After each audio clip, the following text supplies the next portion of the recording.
Salve galera! Como é que vocês estão? Tudo certo? Eu espero que sim, aqui eu sigo fazendo as minhas leituras. Vocês também têm que continuar fazendo aí, certo? Aliás, nosso trabalho com os livros continua e a gente tem agora o livro Cemitério dos Vivos como assunto da nossa aula. Bom, a gente vai começar aqui fazendo uma questão comentada para a gente ver como é que isso apareceu no vestibular da UFSC. Vamos resolver isso aí juntos, beleza? Olha só, temos o texto 7, característica da UFSC, né? Textão, texto grande, né? Para resolver na hora da prova. Tem o lado bom disso, que é a gente ter a informação do texto na prova, poder recorrer ao texto para fazer a interpretação, tá? Mas nem sempre as informações estão no texto, então às vezes a gente também vai ter que contar com aquela leitura integral da obra. Por isso, continua tocando ficha na leitura, né? É isso aí. Bom, gente, olha só. Então, vamos dar uma olhada no texto. Diz assim: olham-se os quadros e todos aqueles homens, muitas vezes moços, sem moléstia comum, que não falam, que não se erguem da cama, nem para exercer as mais tirânicas e baixas exigências da nossa natureza, que se urinam, que se revolcariam no próprio excremento se não fossem os cuidados dos guardas e enfermeiros. Pensa-se profundamente, dolorosamente, angustiosamente sobre nós, sobre o que somos. Pergunta-se a si mesmo se cada um de nós está reservado àquele destino de sermos nós mesmos, o nosso próprio pensamento, a nossa própria inteligência, que, por um desarranjo funcional qualquer, se há de encarregar de levar-nos àquela depressão de nossa própria pessoa, aquela depreciação de nossa natureza que as religiões querem semelhante a Deus, aquela quase morte em vida. Bom, observa só, esse trecho do primeiro parágrafo, ele faz uma referência aqui então ao choque, né, que o Mascarenhas, que é o narrador, tem de deparar com os doentes, com os pacientes, né, no hospício, que muitas vezes estão abandonados ali, entregues mesmo, como se estivessem mortos em vida, ou seja, aqueles que ficam numa atitude completamente inerte. Né? Então eles podem se urinar, eles podem defecar e eles simplesmente não se mexem dali. É como se estivesse apenas o corpo ali e não mais o espírito, né? Como se não tivesse mais nada ali além do próprio corpo. Então isso faz até com que no final do parágrafo ele diga, né, que seria algo como que algumas religiões acreditam ser semelhante a Deus, ou seja, né, um distanciamento total da matéria, como se fosse algo completamente separado, né, o corpo e a alma. Né? Mas enfim, vocês observem então que aqui a gente tem essa ideia de morte em vida, né? Que é justamente aquela ideia que está contida no título Cemitério dos Vivos, essa ideia paradoxal do título. Vamos continuar porque vem mais informação aqui também sobre o título da obra, dá uma olhada. Parece tal espetáculo com célebres cemitérios de vivos que um diplomata brasileiro, numa narração de viagem, diz ter havido em Cantão, na China. Nas imediações dessa cidade, um lugar apropriado, de domínio público, era reservado aos indigentes que se sentiam morrer. Dava-se-lhes comida, roupa e caixão fúnebre em que se deveriam enterrar. Esperavam tranquilamente a morte. Então observem que esses dois parágrafos eles fixam aqui uma referência, né? Uma referência de leitura que o Vicente Mascarenhas diz ter feito, que na verdade a gente sabe que foi o Lima Barreto quem fez essa leitura.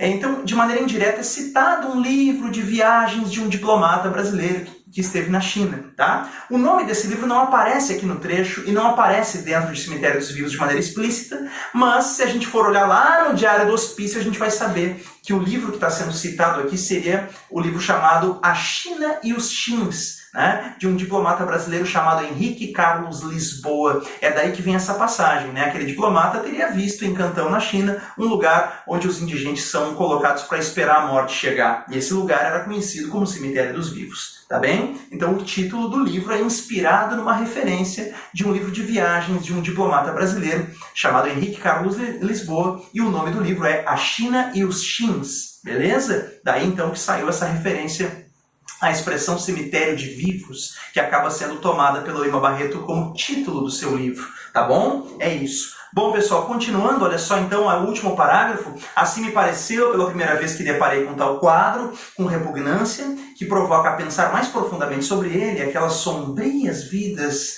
sugerem a noção em torno de nós, de nossa existência e a nossa vida, só vemos uma grande abóbada de trevas, de negro absoluto. Não é mais o dia azul cobalto e o céu ofuscante, não é mais o negror da noite picado de estrelas palpitantes. É a treva absoluta e é toda a ausência de luz. É um mistério impenetrável e um não poderás ir além, que confessam a nossa própria inteligência e o próprio pensamento. Perfeito? Então aqui o trecho final, ele reforça essa comparação que nós temos aqui então com uma ideia de morte em vida mesmo. Né? Então é isso. constrói até uma imagem bem poética que está colocada ali, né, dessas trevas aqui que são colocadas, né, na linguagem, né, literária do Lima Barreto, beleza? Bom, pessoal, então a gente vai fazer a resolução do nosso teste, vamos dar uma olhadinha nas afirmativas que nós temos ali no somatório? Bora lá! Olha só, o item 1 diz: a obra é um romance ficcional, ainda que escrito com base em memórias e reflexões presentes no diário, em que Lima Barreto relata sua experiência como interno de um hospício. Perfeito, está correto esse item. Por que ele é certo? Porque o livro é de fato um romance, né? Então, portanto, é uma obra ficcional, ainda que seja baseada em acontecimentos verídicos experimentados pelo próprio autor Lima Barreto. Mas não te esquece dessa parte ficcional que a gente tem no livro, que é fundamental. O personagem do livro não é o Lima Barreto, mas é um personagem de ficção, chamado Vicente Mascarenhas, tá? Por mais que esse personagem seja inspirado no Lima Barreto, não é igual ao Lima Barreto. A gente até, né, costuma conversar em aula a respeito disso. O personagem Vicente Mascarenhas é o que a gente chama de alter ego de Lima Barreto, tá? Não é igual. Portanto, Vicente Mascarenhas é um personagem de ficção e esse livro pode muito bem ser chamado de romance autobiográfico, mas sendo romance é ficção, beleza? É isso aí. O item 1 então é verdadeiro, tá certo? Quando diz ali diário em que Lima Barreto relata sua experiência como interno de um hospício, é uma referência ao famoso Diário do Hospício. Mas não esqueçam que o livro obrigatório que nós estamos lendo para o vestibular chama Cemitério dos Vivos. Este Cemitério dos Vivos é ficção, beleza? É isso aí, tá claro? Vamos adiante, nós temos o item 2 para analisar. A escrita autobiográfica do autor de origem humilde, discriminado como mulato, denuncia a vida de seus antepassados quando trazidos para o Brasil em navios negreiros.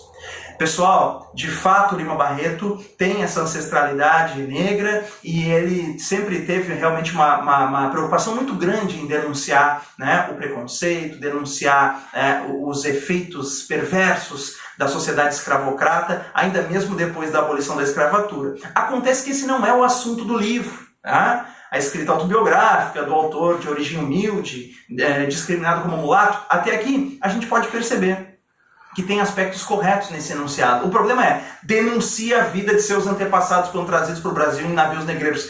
Esse aspecto não é um tema do livro, não está presente como assunto desenvolvido ao longo da narrativa. Portanto, o item 2 é falso por causa dessa parte final aí. Legal?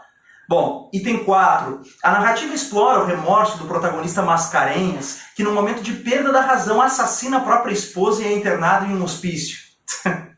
Isso aqui é muita imaginação de quem elaborou esse enunciado, hein? Quem fez esse enunciado devia se atrever até a escrever um livro, tem boa imaginação. Isso não aconteceu no livro do Lima Barreto, pessoal. Esse negócio de que o Mascarenhas matou a própria esposa é falso, tá?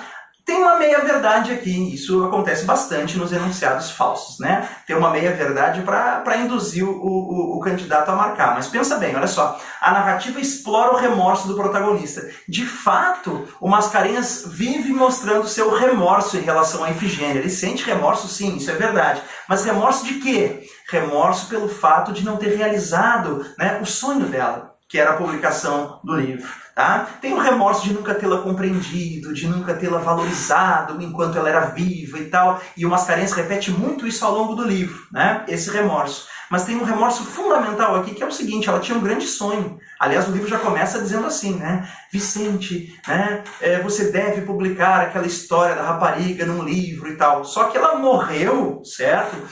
Antes do livro dele ser publicado. E isso é um grande remorso que o personagem carrega consigo, de não ter realizado o sonho de Ifigênia, tá certo? Então, remorsos, sim, Mascarenhas demonstra várias vezes. Agora, não tem nada a ver com o assassinato da esposa, isso nunca aconteceu no livro, tá bom? E sobre a internação do Mascarenhas, de fato, ele foi internado depois da morte da esposa.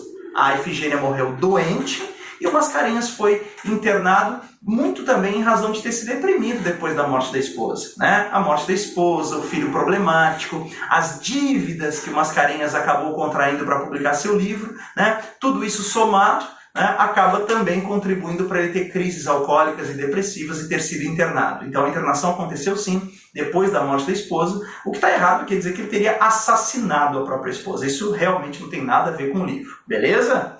Bora dar uma olhada no item 8 então. 8. Na frase sublinhada, linhas 18 e 19, o ponto e vírgula pode ser substituído por 2 pontos sem prejuízo ao sentido do texto. Vamos dar uma olhada, olha só. A gente tem ali, não é mais o dia azul cobalto, o céu ofuscante, não é mais o negror da noite picado de estrelas palpitantes, é a treva absoluta.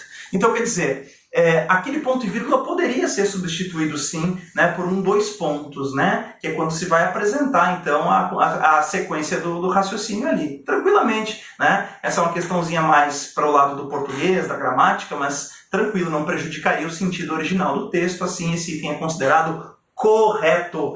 E o item 16, vamos dar uma olhada. O pronome oblíquo lhes retoma o referente indigentes.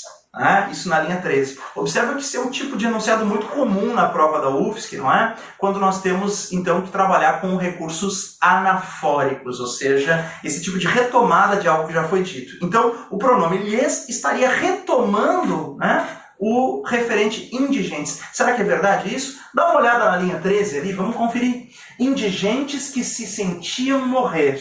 Dava-se-lhes comida, blá, blá, blá, blá, blá, blá. Dava-se a eles. A eles quem? Aos indigentes. Portanto, essa relação anafórica está correta. O pronome retoma o referente indigentes. Exatamente como diz o item 16. 16, correto. Vamos ao nosso item de número 32. O exceto faz referência à existência de um livro chamado Cemitério dos Vivos, publicado na China, que inspirou o título da obra de Lima Barreto. Galera, a gente já explicou, não é? O livro aqui faz uma referência, né, a um livro de um diplomata brasileiro. Não diz qual é o nome desse livro, mas se a gente for pesquisar, vai descobrir que o nome do livro era A China e os Chins, e não Cemitério dos Vivos. Cemitério dos Vivos é uma expressão que surgiu dentro, né, daquele livro chamado A China e os Chins, tá certo? Quando diz ali, o excerto faz referência à existência de um livro chamado Cemitério dos Vivos? Não! Publicado na China? Não! Nada a ver, tá? É um livro de um diplomata brasileiro que esteve na China e o nome deste livro é A China e os Chins, certo? Então, está errado o item 32. A gente encerra fazendo comentário sobre o item 64. As palavras Deus, Cantão e China são grafadas com inicial maiúscula por se tratar de nomes próprios. Perfeito, exatamente. Né? Inclusive o termo Deus, não é? É, aqui nesse caso, um substantivo próprio. Existem incidências dessa mesma palavra como substantivo comum, quando a gente teria algo do tipo, é um deus grego, né? Trata-se de um deus. Bom, nesse caso seria um substantivo comum, mas da maneira como está colocado aqui, estamos falando de ele, o Deus, o Criador, né? Trata-se de um substantivo próprio e por isso grafado com inicial maiúscula. Assim, pessoal, correto o item 64. Vamos retomar então o nosso gabarito? Itens 1, 8, 16 e 64 estão corretos. Beleza, pessoal? Era isso. A gente fica por aqui, mas a gente volta depois com mais informação sobre o Cemitério dos Vivos. Valeu, galera!